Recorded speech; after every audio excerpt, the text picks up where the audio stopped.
Assalamualaikum warahmatullahi wabarakatuh. Perkenalkan, kami dari kelompok SDN 128 Palembang ingin mempresentasikan demonstrasi kontekstual topik 2 pembelajaran sosial dan emosional.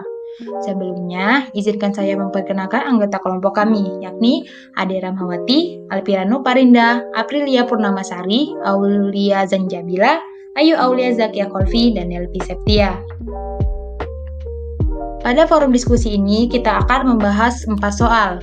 Yang pertama, apa tantangan bagi guru untuk menjadi contoh atau teladan khususnya dalam hal sosial emosional?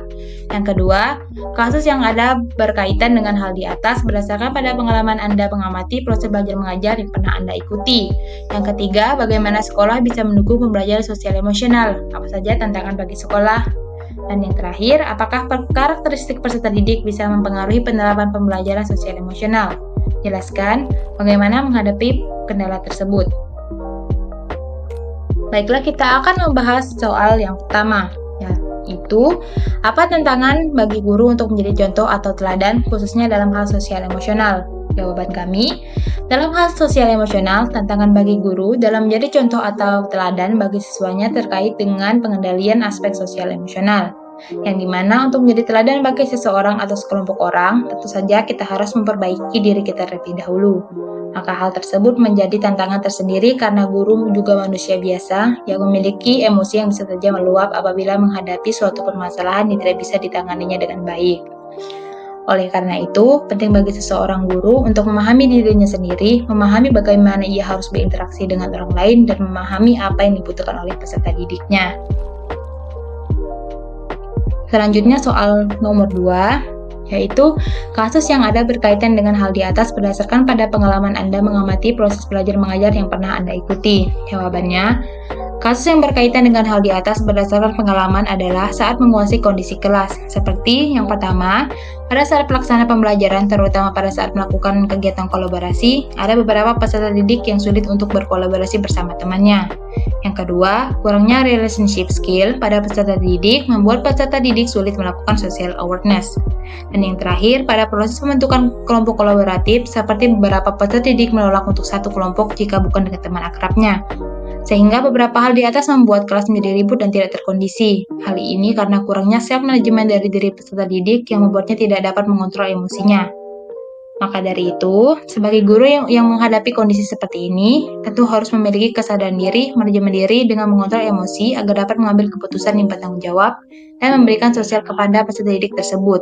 Dengan hal ini, guru juga menjadi teladan dalam hal sosial emosional. Soal nomor 3, bagaimana sekolah bisa mendukung pembelajaran sosial emosional? Apa saja tantangan bagi sekolah? Jawabannya, cara sekolah mendukung pembelajaran sosial dan emosional. Yang pertama, mengajarkan kompetensi sosial emosional atau KSE secara spesifik dan eksplisit. Yang kedua, mengintegrasikan kompetensi sosial emosional ke dalam praktik mengajar guru dan gaya interaksi dengan peserta didik. Yang ketiga, mengubah kebijakan dan ekspektasi sekolah terhadap peserta didik. Dan yang terakhir, mempengaruhi pola pikir peserta didik tentang persepsi diri, orang lain, dan lingkungan. Adapun contoh penerapan pelaksanaan KSE di pembelajaran sekolah. Komponen pertama yakni kesadaran diri seperti kegiatan guru mengajak siswa untuk mengidentifikasi emosi dengan menggunakan jurnal emosi, papan perasaan, atau kegiatan menggambar. Tujuannya membantu siswa untuk memahami dan mengidentifikasi emosi mereka. Komponen yang kedua yakni pengelolaan diri.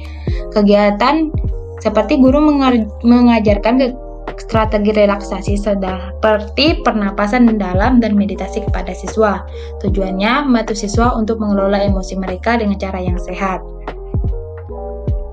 Pada komponen ketiga yakni kesadaran sosial, kegiatannya seperti guru mendorong siswa untuk melakukan kegiatan prososial seperti membantu teman sekelas yang membutuhkan. Tujuannya membantu siswa untuk memahami dan berempati dengan orang lain. Pada komponen keempat, yakni membangun relasi, kegiatannya seperti guru mengajarkan siswa tentang komunikasi yang efektif dan cara menyelesaikan konflik secara damai. Tujuannya membantu siswa untuk membangun hubungan yang positif dengan orang lain. Dan pada komponen yang kelima, yakni pengambilan keputusan yang bertanggung jawab, kegiatannya seperti guru memberikan kesempatan kepada siswa untuk membuat keputusan dan bertanggung jawab atas konsekuensinya. Contohnya pada kesepakatan kelas. Tujuannya, membantu siswa untuk memahami konsekuensi dari tindakan mereka dan untuk membuat keputusan yang selaras dengan nilai-nilai mereka. Adapun tantangan bagi sekolah dalam menerapkan pembelajaran sosial emosional, yakni memahami karakteristik peserta didik yang sangat banyak, kesulitan dalam mengembangkan alat ukur yang valid dan reliable untuk mengukur kemajuan belajar siswa dalam PSE, kurangnya pelatihan dan dukungan bagi guru untuk menerapkan PSE secara efektif, dan yang terakhir kurangnya keterlibatan orang tua dalam masyarakat dalam program PSE. Pada soal yang terakhir, yakni soal nomor 4, apakah karakteristik peserta didik bisa mempengaruhi penerapan pembelajaran sosial emosional? Jelaskan bagaimana menghadapi kendala tersebut. Menurut kelompok kami, karakteristik peserta didik dapat mempengaruhi penerapan pembelajaran sosial emosional, karena setiap peserta didik tentu memiliki keberagaman latar belakang sosial dan emosional. Seperti peserta didik memiliki perbedaan dari dalam dirinya sendiri, seperti adanya peserta didik yang menolak satu kelompok jika bukan dengan teman akrabnya, dan harus diberikan pengertian bahwa harus berteman dengan siapa saja, tidak boleh membeda-bedakan teman. Cara menghadapi kendala tersebut dengan memberikan perhatian kepada anak tersebut untuk bisa mengendalikan dirinya. Pengenalan emosi bagi peserta didik dapat dilakukan dengan menanyakan kabar setiap memulai pelajaran dan menanyakan perasaan peserta didik setelah selesai melaksanakan pembelajaran. Sekian presentasi yang bisa kami sampaikan. Mohon maaf apabila ada kesalahan. Saya akhiri. Wassalamualaikum warahmatullahi wabarakatuh.